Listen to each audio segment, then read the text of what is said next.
Dear friends of Artelino, my name is Dieter Anschura and I am the owner and manager of Artelino Company. Artelino was established in 2001 as an auction platform for Japanese prints. In 2008 we started to offer you Tibetan Thangkas. What are Thangkas? Thangkas are religious paintings that are used in Tibet, but also in other countries of the Himalayan region, like Bhutan or Nepal.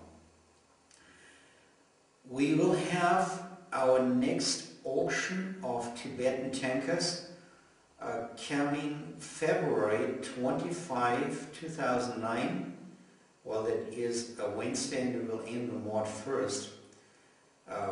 We will offer you altogether 25 pieces, and today I want to give you a short introduction to 5 of these pieces. Okay, let's start with this gold-painted thangka. It shows Milerapa. Milerapa was a guru and monk who lived in the 12th century. He helped to introduce Buddhism in Tibet, and beginners in the art of Buddhism can recognize Milerapa quite easily because he's always shown with his right hand holding to his right ear like, sorry, can you repeat that? I really don't know why, but he's always shown like that also on statues. Well, this is a nice background, all handmade, and the background has partial use of real gold pigments. Well then, follow me to the next one. This one is called Buddha Life. It is an iconographic pattern which you can see in many variations. A Buddha Life thangka shows the life of Buddha from his birth until his death. According to the legend, Buddha was born from the right armpit of his mother. He was born as a prince to a rich family in India in a palace behind high walls. Well, thus he could not see the real world with all the sufferings, but one day he sneaked out of the palace and then he saw the reality, then he became the Buddha as we know him today. Okay, follow me to thangka number 3.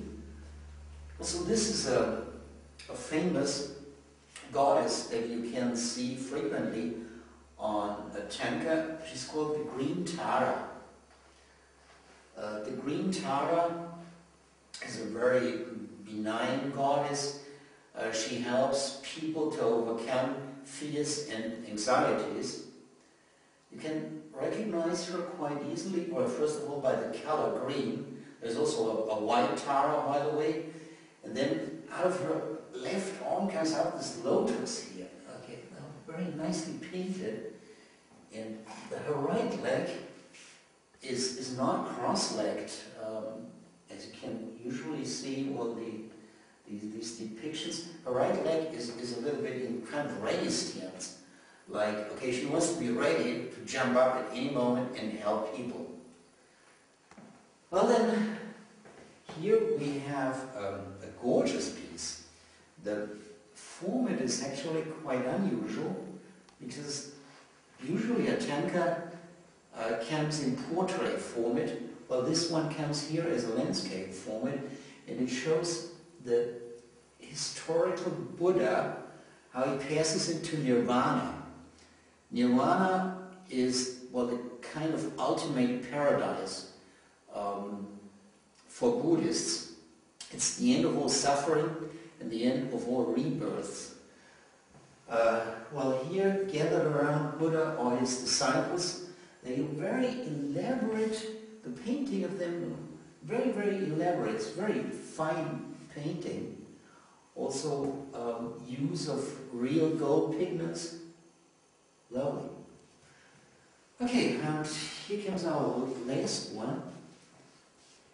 Also, this one is an iconographic pattern, but that you can see quite often.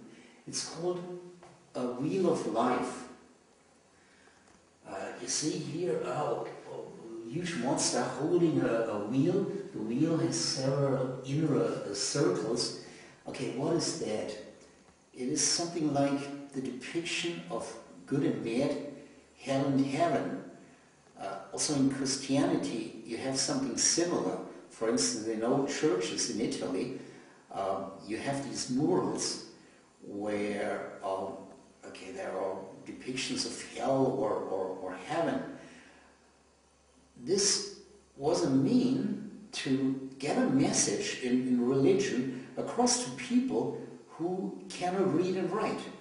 The same with thangkas. Thangkas are first of all a means of meditation, but also a visual aid to get the message of Buddhism across to people who cannot read. And in drastic form, here, okay, they show you what happens to you when you lead a good life or behave bad in your current life. There are 5 different rebirths. Down and bottom are the bad ones. This is really, looks ugly where people are tormented. And here on top are the good states of rebirth. And here in the middle, quite interesting, you see people rising up, and here they fall down. Well, those are the bad ones. They fall down to the lower states of rebirth, and the good ones, they rise up. Okay, to conclude with, I first of all want to remind you of our coming auction, February 25, and I want to conclude with a citation by the Dalai Lama, which I personally like quite a lot. It's about the essence of Buddhism and the essence of life. The Dalai Lama says, okay, what's the sense of life? The sense of life is be happy and be good to others. I like that one. Okay, for today, thanks for watching, and goodbye and have a nice weekend.